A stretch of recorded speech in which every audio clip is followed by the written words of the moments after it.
அரிது அரிது மானிடராய் பிறத்தலது. மானிடராயினும் ஒரு செவிடு பேடு நீங்கி பிறத்தலது.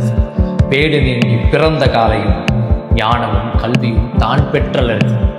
ஞானமும் கல்வியும் நயந்த காலையும் தவமும் தானமும் தான் செய்தலது. தவமும் தானமும் தான் செய்வாராய் வானவர் நாடு வழி திறந்திடுமே.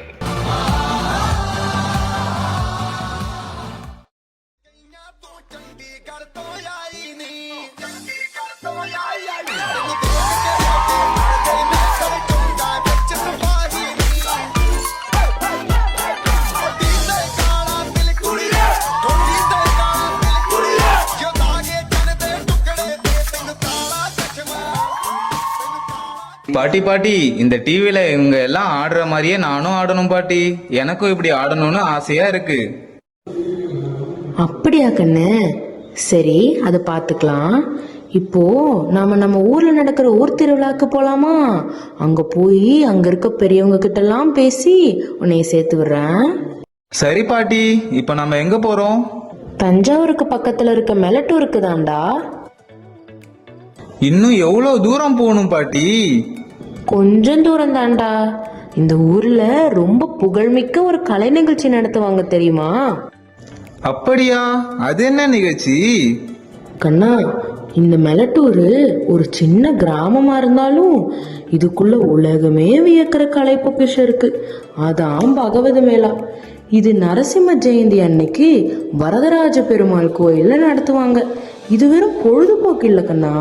பக்தி, இசை, நாட்டியம், நடிப்பு இதெல்லாம் சேர்ந்த ஒரு உயிருள்ள மரபு.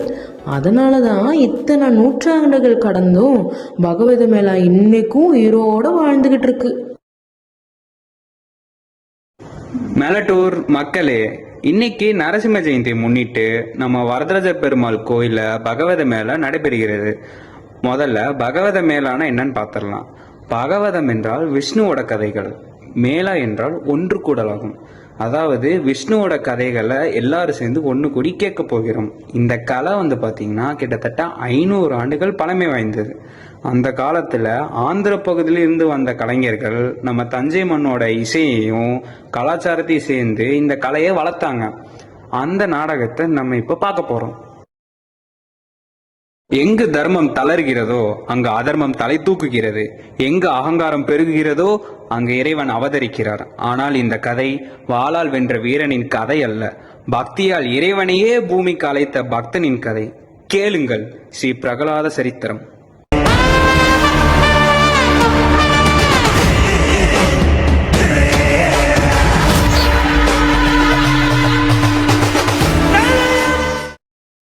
உலகங்களும் என் கட்டுப்பாட்டில், தேவர்கள் என் காலடியில். யாகங்கள் நிறுத்தப்பட்டன, விஷ்ணுவின் நாமம் அளிக்கப்பட்டது. இனி இந்த உலகில் நாராயணா என்று சொன்னால் அவன் நாவையே அறுத்தெறிவேன். ஓம் நமோ நாராயணாய. எவ்வளவு துணிச்சல் உனக்கு! என் எதிரியின் பெயரை என் சபையிலேயே சொல்கிறாயா? அவர் உங்கள் எதிரி அல்ல, உங்கள் அகங்காரத்தின் எதிரி. எது? எனக்கு அகங்காரமா? இங்கு நானே கடவுள். பிறப்பில்லாதவரும் அவரே, அழிவில்லாதவரும் அவரே. அவரே ஸ்ரீமன் நாராயணன் ஆவர். அவனுக்கு விஷம் கொடுங்கள்.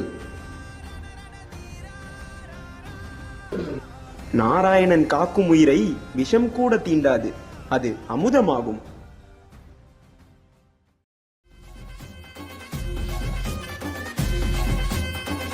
அவனை தீயில் எரியுங்கள். எம்பெருமானின் அருள் இருக்கும் வரை தீ என்னை தீண்டாது. நாராயணா நாராயணா என்கிறாயே, இந்த தூணில் அவன் நாராயணன் இருக்கிறான். அவர் இல்லாத இடமே இல்லை. அவர் தூணிலும் இருப்பார், துரும்பிலும் இருப்பார். அப்போது இந்த தூணிலும் இருக்கிறானா? ஆம்.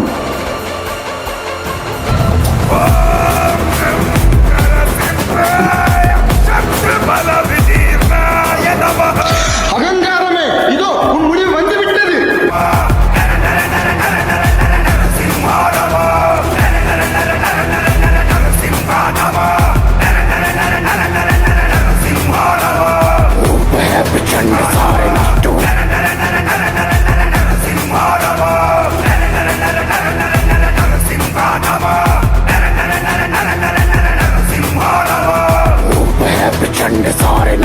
हुए दुष्ट जन सिंह की ये गर्जना से भस्म हुए। அரக்கனே, நீ பெற்ற வரம் உனக்கு ஞாபகம் இருக்கிறதா?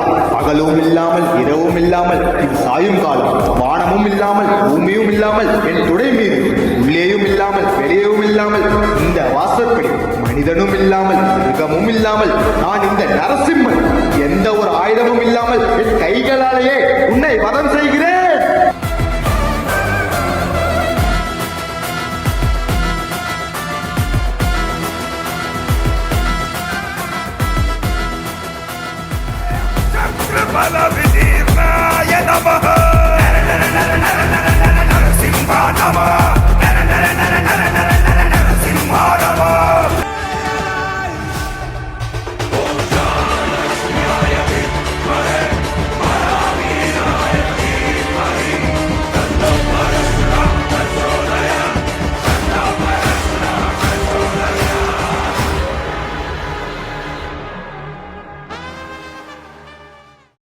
தேவர்களாலேயே உக்கிர நரசிம்மரை சாந்தப்படுத்த முடியவில்லை. எனவே பிரகலாதா, நீயே செல், உன் பக்தியே அவரை சாந்தப்படுத்தும்.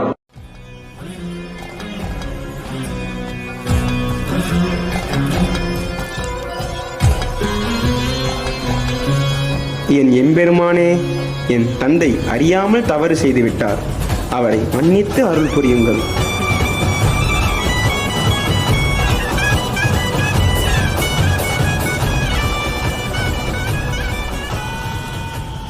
பிரகலாதா, உன் பக்தியே என்னை அழித்தது, உன் கருணையே என்னை அமைதிப்படுத்தியது. தர்மம் என்றும் வெல்லும்.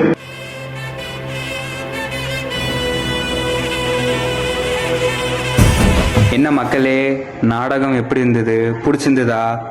சரி, இந்த நாடகத்தோட மையக்கருத்து என்னன்னு பார்த்துடலாம். பக்தி என்றால் கோவிலுக்கு போவது மட்டுமல்ல, நல்ல மனசோடு வாழ்வதும் பிறரை மன்னிப்பதும் தர்மத்தோடு நிற்பது தான் உண்மையான பக்தி. கருணையே பக்தியின் உச்சகட்ட வெளிப்பாடாகும். இந்த நாடகத்தை கவனித்த அனைவருக்கும் நெஞ்சாத நன்றிகள். நன்றி, வணக்கம். பாட்டி, இந்த நாடகத்தை பார்த்து எனக்கு அப்படியே உடம்பெல்லாம் புல்லரிச்சு போச்சு பாட்டி. பாத்தியா கண்ணு, இந்த பக்தி நாடகம் நம்ம தஞ்சாவூர் மண்ணோட ஒரு பக்க பெருமை தான். இந்த 500 வருஷ பழமையான கலை நமக்கு எப்படி ஒரு பொக்கிஷமோ, அதே மாதிரி 1000 வருஷ பழமையான ஒரு பிரம்மாண்ட வரலாற்று அதிசயமும் நம்ம மண்ணில் இருக்குடா. இந்த புகழை உச்சிக்கு கொண்டு சென்றவர் தான் மாமன்னர் ராஜராஜ சோழன்.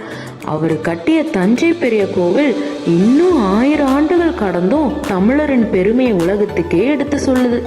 இதை விட உன்கிட்ட ஒன்று சொல்லட்டுமா? சொல்லுங்க பாட்டி. நம்ம தஞ்சாவூர் பெரிய கோயில் தான் உலகத்தோட 8வது அதிசயம்டா. அப்படியா பாட்டி? அப்போ இவ்வளவு புகழ்மிக்க நம்ம தஞ்சாவூர் பெரிய கோவில் ஏன் இன்னும் 8வது அதிசயமா அங்கீகரிக்கப்படல? அதுக்கு உலகத்தோட அங்கீகாரம் கிடைக்கணும்னு அவசியமே இல்லையப்பா. ராஜராஜ சோழன் இந்த கோவிலை கட்டினாருன்னு சொன்னாலும் அது அவர் ஒருத்தரால மட்டும் கட்டப்பட்டதில்லையே. அந்த காலத்துல இருந்த மக்கள் இந்த கோவிலுக்காக மனசார பங்களிச்சாங்க. யார்கிட்ட தங்கம் இருந்ததோ அவங்க தங்கத்தை கொடுத்தாங்க, நிலம் இருந்தவங்க நிலம் கொடுத்தாங்க, மாடு ஆடு நெல் எண்ணெய்னு யாரால என்னென்ன முடியுமோ அனைத்தையும் இணைப்பனைக்காக கொடுத்தாங்க. அவங்க அக்கா குந்தவை பிராட்டியாரும் கூட நிறைய தானங்கள் தந்தாருன்னு இன்னைக்கும் கல்வெட்டுகள் சொல்லுது. கோவிலை கட்டுறதுக்காக 8993 களஞ்சியங்களை ஒவ்வொரு நாளும் கொடுத்தாங்களாமா. ஒரு களஞ்சியங்கிறது 5.2 கிராம் தங்கத்துக்கு சமண்டா. இத்தனை விவரமும் அந்த காலத்திலேயே நம்ம ராஜராஜ சோழன் கல்வெட்டுகளில் பதிச்சு வச்சிருந்தாரு. இந்த காலத்துலலாம் நம்ம வரி பணத்தை பற்றி எவ்வளோ பேசுகிறோம், ஆனால் 1000 வருஷத்துக்கு முன்னாடியே வரி வசூல் பண்ணுறதுலேருந்து அந்த வரி பணத்தை எந்தெந்த விதத்தில் பயன்படுத்தணுங்கிறது எல்லாமே அந்த கல்வெட்டுகளிலிருந்து நம்ம தெரிஞ்சுக்க முடியும்.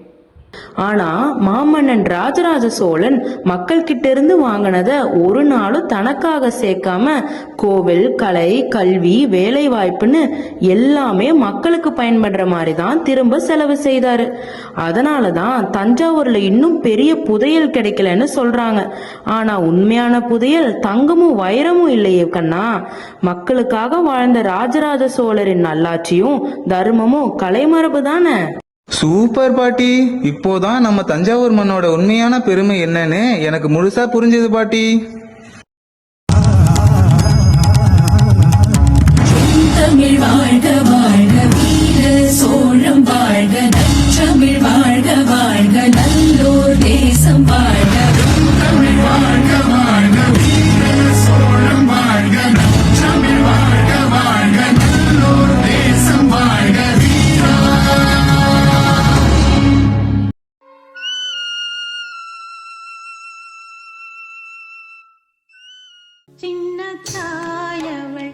தந்த ராசாவே